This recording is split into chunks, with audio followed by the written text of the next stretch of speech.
Hello बच्चों, स्वागत है आपका अपने यूट्यूब चैनल विद्यार्थी विजन पे। मैं जिसान अहमद आज आपको कराने वाला हूँ NIOS का सोशलॉजी। जैसा कि आप जानते हैं बच्चों, NIOS के कंटेंट आपको ना यूट्यूब पे बहुत कम मिलेंगे, इसलिए बच्चों हमने NIOS के बारे में वीडियो बनानी चालू कर दी थी।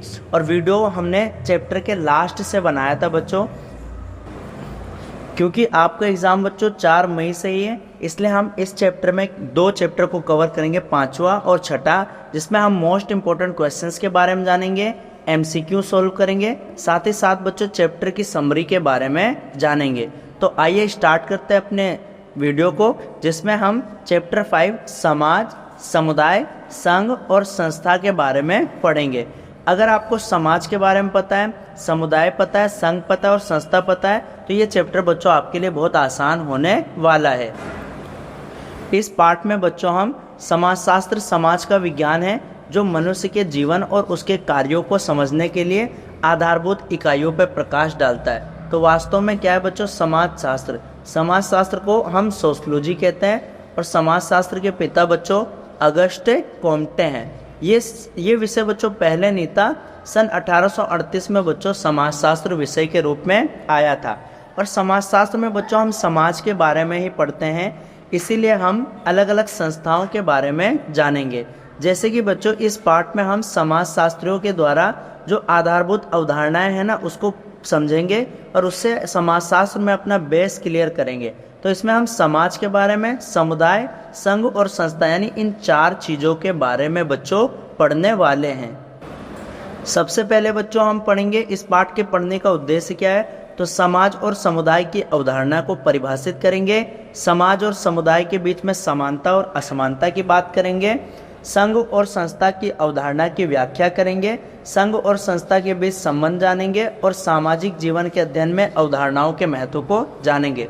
लेकिन बच्चों क्योंकि हमें इम्पोर्टेंट करना है, तो क्वेश्चन आएगा बच्चों, आपका प्रश्न 1 आएगा, समाज क्या है? तो समाज बच्चों सामाजिक संबंधों का जाल है, उसी को हम समाज कहते हैं। समाज की बच्चों विशेषताएं हैं जो आपको लिखना होगा।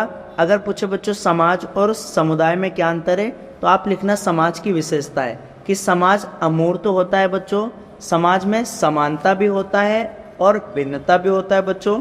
समाज अमूर्त है, समानता है और भिन्नता है। समाज में सहयोग भी होता है बच्चों और संघर्ष भी होता है। समाज लगातार बच्चों परिवर्तनशील होता है, यानी हमारा समाज बच्चों परिवर्तन करता रहता है, यानी बदलता रहता है। और समाज में बच्चों एक दूसरे पे आश्रित करने का नियम होता है, जो हम देखते हैं बच्चों वो हमारा समाज है। प्रश्न आएगा बच्चों समाज कैसा मूर्त होता है, अमूर्त होता है? तो हमारा समाज बच्चों अमूर्त होता है। तो ये बात आपको ध्यान में रखनी है। ये था बच्चों आपका समाज के बारे में। अब बच्चों समाज के उसमें से कुछ प्रश्न आएंगे कि समाज को परिभाषित करें, तो समाज सामाजिक संबंधों का जाल है। समाज के अस्तित्व के लिए समानता चाहिए बच्चों या असमानता चाहिए? तो सिंपल सी बात है, समानता चाहिए। पति पत्नी के संबंध सामाजिक संबंधों का एक रूप है। क्या आप इस कथन से सहमत है? तो बिल्कुल हम सहमत है बच्चों, ये समाज के अंतर्गत आता है। उसके बाद अगला टॉपिक आता है बच्चों आपका समुदाय के बारे में। समाज एक विचार होता है और इसका मूर्त रूप बच्चों समुदाय होता है। समाज शास्त्रियों के अनुसार जब भी किसी समूह का सदस्य छोटा हो या बड़ा इस तरह से साथ रहते हैं और सामान्य जीवन की आधारभूत स्थितियों में सहभागिता यानी पार्टिसिपेट करते हैं, तो हम उसे बच्चों समुदाय कहते हैं। यानी समाज तो बच्चों अमूर्त होता है, लेकिन उसका वास्तविक काल रूप मूर्त क्या होता है? समुदाय होता है। तो एक समुदाय एक भौगोलिक क्षेत्र में रहने वाले व्यक्तियों का समूह होता है, यानी जो एक भौगोलिक क्षेत्र में बच्चों रहते हैं ना, तो वो कौन कहलाते हैं? समुदाय कहलाते हैं। समुदाय के अपने लक्षण होते हैं बच्चों, यानी ये तो व्यक्तियों का समूह यानी ग्रुप होता है, ये एक ही इलाके से संबंधित होते हैं और इनमें आपस में बच्चों सामुदायिक भावना पाई जाती है। बहुत लंबे समय से साथ में रहते हैं बच्चों और ये ज़्यादा सहिष्णु भी होते हैं। तो समुदाय किसे कहते हैं? समुदाय के लक्षण आपसे पूछ लेता है। अगला प्रश्न आएगा बच्चों समाज और समुदाय में समानता क्या है? तो दोनों स्वाभाविक रूप से बने सामाजिक समूह होते हैं बच्चों, दोनों उद्देश्यों की पूर्ति के लिए बनते हैं बच्चों और दोनों समूह के सदस्य में अपनेपन की भावना होता है। तो ये बच्चों समानता है, यानी उन दोनों में क्या है? समानता है। समाज और समुदाय में क्या अंतर है? तो आपको मैंने बताया बच्चों आपको लिखना है एग्जाम में समाज और समुदाय में निम्नलिखित अंतर है। समाज लिखना बच्चों और इस तरफ लिखना समुदाय। तो समाज के बारे में बच्चों जो मैंने आपको बातें बताई हैं कि समाज अमूर्त होता है, समाज में समानता और भिन्नता होती है, समाज में पारस्परिक सहयोग और संघर्ष होता है, समाज में आश्रित रहने के नियम होते हैं, साथ ही साथ समाज कैसा होता है बच्चों, परिवर्तनशील। तो ये 5 पॉइंट इसमें लिख देना है। अब आपको समुदाय के बारे में जो मैंने बताया ना बच्चों, तो समुदाय के बारे में इसमें लिख देना है और ये आपके क्या हो जाएंगे, अंतर, और आप कम समय में ज़्यादा मार्क्स ला सकते हैं। यहाँ पर बच्चों समाज में अपनेपन की भावना होती है, समाज अमूर्त होता है। बात करें बच्चों समुदाय की, तो समुदाय जो है निश्चित क्षेत्र में रहता है, समुदाय में अपनेपन की भावना होती है, समुदाय मूर्त होता है। तो ये इन दोनों में क्या है बच्चों, अंतर है जो आपके एग्जाम में पूछ सकता है। अगला आता है बच्चों आपका समुदाय के प्रकार। तो समुदाय मुख्यतः 4 प्रकार के होते हैं बच्चों।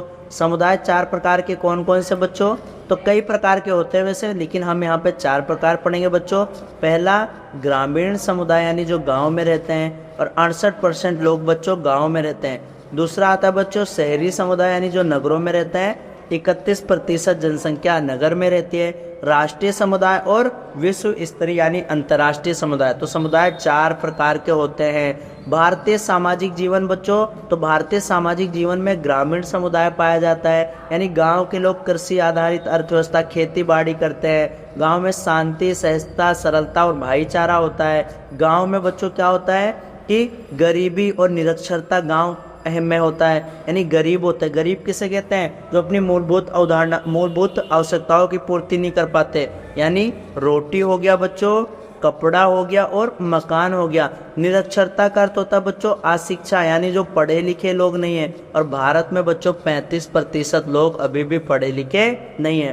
पारंपरिक पंचायती संस्थाएं होती हैं। जाति के आधारित बच्चों श्रम विभाजन होता है। गांव में मेन जाति के आधार पे काम दिया जाता है बच्चों, और जाति को इंग्लिश में कहते हैं कास्ट। जो जन्म से मिले और मरने के बाद भी न खत्म हो बच्चों, उसे हम जाति कहते हैं। ब्रिटिश शासन के प्रभाव से बच्चों जनसंख्या विस्फोट, शिक्षा, आधुनिकीकरण, औद्योगिकरण आदि जो है सामुदायिक संरचनाएं इसकी वजह से बच्चों कमजोर पड़ने लग गई हैं।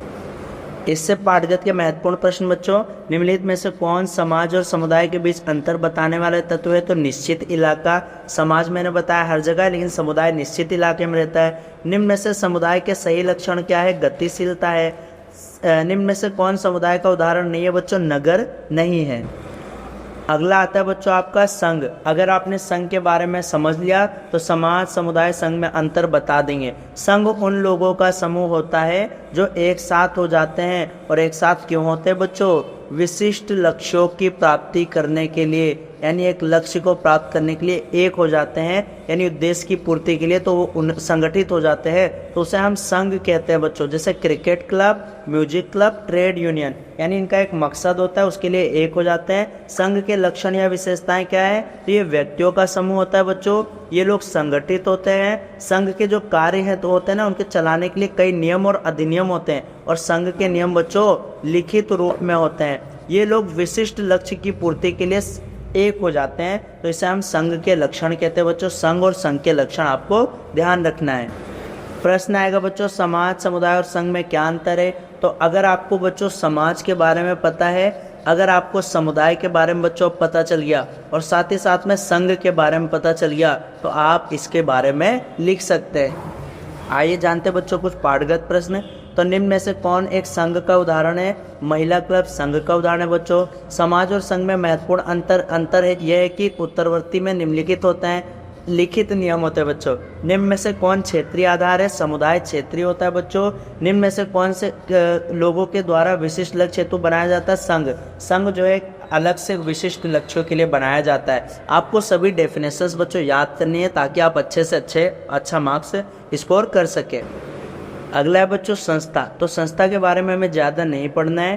तो संस्था का मतलब होता है बच्चों, संस्था उसे कहा जाता है जो स्थापित होता है, यानी संस्था उसे कहते हैं जो स्थापित हो और कम से कम नियमों के अनुसार काम करता है, उसे हम संस्था कहते हैं। तो संस्था उसे कहा जाता है जो स्थापित हो और नियमों के अनुसार काम करे, उसे हम संस्था कहते हैं बच्चों। संस्था शब्द से आमतौर पर लोग संगठन का अर्थ समझ लेते हैं, जैसे चिकित्सालय, हॉस्पिटल या विद्यालय हो गया। इन समाजशास्त्र में संस्था का मतलब होता है बच्चों सामाजिक संस्थाएं, जैसे परिवार हो गया बच्चों, विवाह हो गया, साथ ही साथ में नातेदारी हो गया। तो ये बच्चों सामाजिक संस्थाएं होती हैं। संस्था बच्चों वैसे तो कई प्रकार की होती हैं, लेकिन सभी समाज में ये प्राथमिक संस्थाएं पाई जाती हैं, जो 6 हैं बच्चों। जैसे आर्थिक संस्थाएं, सामाजिक संस्थाएं, राजनीतिक संस्थाएं, शिक्षा या सामाजिकरण, धर्म और अभिव्यंजक बच्चों। तो ये संस्थाएं आपको याद करना। आर्थिक संस्थाओं में कृषि, उद्योग या अन्य व्यवसाय हो गया। सामाजिक संस्थाओं में परिवार बच्चों, विवाह, रिश्तेदारी। राजनीतिक संस्थाएं, ये संस्थाएं बच्चों महत्वपूर्ण हैं। अब आप यहाँ डायग्राम के माध्यम से देख सकते हैं बच्चों संस्थाओं के बारे में। अंत में हम कह सकते हैं कि संस्थाएं बच्चों सभी समाज और संस्कृति में पाई जाती हैं और मानक कार्य प्रणाली को प्रस्तुत करती हैं।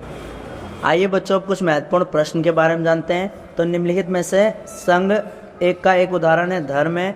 निम्नलिखित में से जिसे संस्थाएं निरूपित करती हैं वो नियम और प्रक्रियाएं हैं। संस्थाएं सामाजिक जीवन को संचालित करती हैं। आप इस कथन से सहमत हैं या नहीं? तो हाँ, हम सहमत हैं। सही चयन पर टिक करें। निम्नलिखित संघ और संस्था के उदाहरण है। तो परिवार और क्रिकेट क्लब संघ और संस्था के उदाहरण है। अब बच्चों ये चैप्टर सिर्फ 10 मिनट में बनाया है मैंने, आपको एक्सप्लेन किया है, लेकिन सारे इंपॉर्टेंट क्वेश्चन मैंने आपको डिस्कस किया है मैंने। तो समाज बच्चों रातों रात थोड़ी बनाए। समाज और समुदाय के बीच में अंतर, संघ और समुदाय के बीच में अंतर, प्राथमिक संस्थाएं और उनके काम, तो समाज के बारे में बताना है। कुल मिलाकर बच्चों आपको सिर्फ इन 4 वर्ड्स को याद करना है। समाज, समुदाय, संघ और संस्था, इनकी विशेषताएं। आपका ये चैप्टर पूरा क्लियर हो जाएगा। चलिए बच्चों हम दूसरा चैप्टर करते हैं जल्दी से। अगला चैप्टर बच्चों आपका चैप्टर 6, जिसमें हम सामाजिक समूह के बारे में पढ़ेंगे। तो पिछले पार्ट में हमने समाज, समुदाय, समिति, संस्था के बारे में पढ़ा। अब तक बच्चों ये पता चल गया कि सभी शब्द समूह को इंगित करते हैं, जिससे ज्ञात हो जाता है कि मानव जाति बच्चों पारस्परिक संपर्क में ही हमेशा से रहती आई है। यानी मानव हमेशा समूह से ही समूह में ही रहते हुए आया है। जैसे कि बच्चों हमारा परिवार, ये भी एक समूह का ही उदाहरण है, जिसमें कई सारे लोग रहते हैं। आपने बच्चों अनुभव किया होगा कि समाज में रहने वाले व्यक्ति अकेला नहीं रहता है, उसे आसपास के अन्य व्यक्तियों की भी ज़रूरत पड़ती है, जिसमें वह अपनी समस्याएं, विचार और अनुभव को बांट सके। इसलिए मानव संगति की जरूरत होती है। अतः मानव जाति एक सामाजिक प्राणी होता है और मानव जो है समाज के अंदर ही रहता है, क्योंकि मानव को बच्चों अन्य लोगों की भी आवश्यकता होती है। आइए बच्चों जानते हैं कि आखिर ये समूह क्या होते हैं। तो समूह का मतलब होता है बच्चों कि एक सामाजिक समूह साधारणतः ऐसे व्यक्तियों का समूह यानी ग्रुप होता है जो नियमित रूप से आपस में मिलते हैं, तो उसे हम बच्चों सामाजिक समूह कहते हैं। इसमें बच्चों ऐसे व्यक्ति आते हैं जो आपस में सामाजिक संबंध रखते हैं। हम संपरिवार जैसे एक समूह में रहते हैं बच्चों। हम किसी वंश गोत्र से संबंध रखते हैं। अतः समाजशास्त्रियों ने समाजशास्त्र को सामाजिक समूह के विज्ञान के रूप में वर्णित किया है। तो पहला क्वेश्चन आएगा बच्चों, समूह किसे कहते हैं। दूसरा, समूह की विशेषताओं के बारे में आपसे पूछ सकता है। समूह की विशेषताएं। समूह की बच्चों विशेषताएं होती हैं कि व्यक्तियों की संख्या, तो इसमें 2 या 2 से अधिक व्यक्ति होते हैं बच्चों। सदस्यों की संचेतना होती है, यानी एक दूसरे की सदस्यता के बारे में। संगठित होते हैं ये लोग, यानी सामाजिक समूह व्यक्तियों की संख्या, सदस्यों की बच्चों संचेतना होती है। सामाजिक समूह में संगठित लोग होते हैं। अपनेपन की भावना होती है बच्चों। जो सामूहिक लक्ष्य होता है उस लक्ष्य में रुचि होती है बच्चों, है ना। नाम पद्धति होती है, यानी हर एक समूह का क्या होता है, नाम होता है। तो ये 4-5 मैंने बता दिए बच्चों, आपको और याद करने, यानी सामाजिक समूह की विशेषताएं। कुछ पाठगत प्रश्न है बच्चों कि सामाजिक समूह क्या है। तो मैंने बता दिया बच्चों, 2 या 2 से अधिक व्यक्तियों की संख्या होती है जो आपस में संबंधित होते हैं, या वो मूलभूत इकाई जहाँ मनुष्य रहते हैं ग्रुप बनाकर उसे सामाजिक समूह कहते हैं। क्या समूहों का सामाजिक संरचना भी ईंट कहा जा सकता है। तो हाँ बच्चों, क्या आप इस विचार से सहमत है कि समाज समूह द्वारा बनता है। सही बात है। समूह का एक उदाहरण तो परिवार, राजनीतिक दल या उसके उदाहरण, तो ये सब समूह के उदाहरण है बच्चों। उसके बाद आता है बच्चों सामाजिक समूह के प्रकार। तो ये 3 प्रकार के होते हैं बच्चों। एक होता है प्राथमिक समूह, उसके बाद आता है बच्चों आपका द्वितीयक समूह, और अंत में आता है बच्चों आपका तृतीयक समूह। यानी समूह 3 प्रकार के होते हैं, प्राथमिक, द्वितीयक और तृतीयक। लेकिन प्राथमिक और द्वितीयक में बच्चों आपसे अंतर पूछ लेता है। समूह 3 प्रकार के, प्राथमिक, द्वितीयक और तृतीयक। प्राथमिक समूह का बच्चों आकार छोटा होता है। यहाँ पे एक दूसरे के बीच में प्रत्यक्ष संबंध होते हैं और ये भौतिक समीपता होती है, यानी पास पास होते हैं बच्चों। और इनमें हम की भावना पाई जाती है।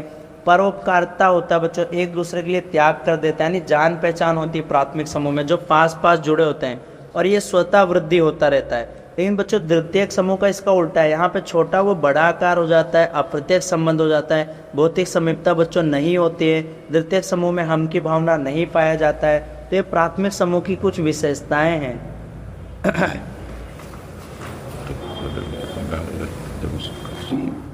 इसके विपरीत बच्चों द्वितीयक समूह में, द्वितीयक समूह आकार में बड़े होते हैं, इनमें अप्रत्यक्ष संबंध पाया जाता है, ये एक लक्ष्य के लिए बनाए जाते हैं, और इसमें बच्चों अवैयक्तिक संबंध पाया जाता है, यानी परस्पर एक दूसरे से मिलते नहीं है, वो एक लक्ष्य के प्रति जुड़े होते हैं, उद्देश्य के प्रति जुड़े होते हैं।